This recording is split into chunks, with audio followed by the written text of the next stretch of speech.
Վաղարշապատի ընտրություններից շուրջ 10 օր առաջ իշխող ուժը ասֆալտ է փռում, տանիքներ փոխում, փողոցներ վերանորոգում, ոչ սահմանված վայրերում պաստառներ է փակցնում։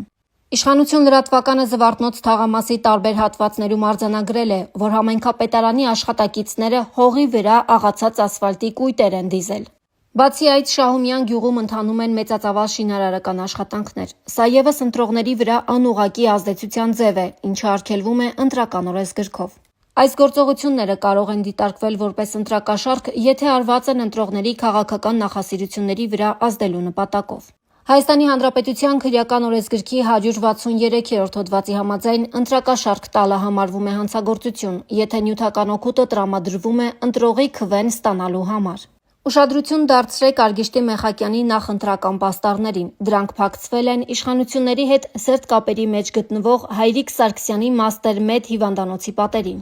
Թեև իշխանական թեկնածուի պաստառները փակցված են մասնավոր բժշկական հաստատության պատերին, սակայն փաստը դրանով չի անլրջանում։ Նշված հիվանդանոցը ըստ իշխանություն լրատվականի աղբյուրների սերտորեն համագործակցում է Վաղարշապատի պետական հիվանդանոցի հետ։ Օրինակ, հիվանդների կատե հետազոտություններն իրականացվում են հենց այդ մասնավոր կլինիկայում։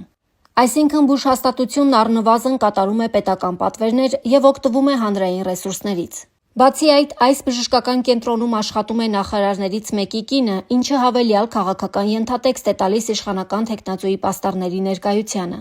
Հիշեցնենք, որ քարոզարշավի հենց առաջին օրվանից իշխող ուժի գործողությունների վերաբերյալ իշխանություն լրատվականը հրապարակել է մի շարք փաստեր, որոնք արդեն իրավական գործընթացների հիմք են դարձել։ Իրազեկ քաղաքացիների միավորում հասարակական կազմակերպությունը երկու դիմում է ներկայացրել գլխավոր դատախազություն, որը դրանք փոխանցել է հակակոռուպցիոն կոմիտե ուսումնասիրություն սկսելու համար։ Լիա Սարգսյան, Իշխանություն լրատվական։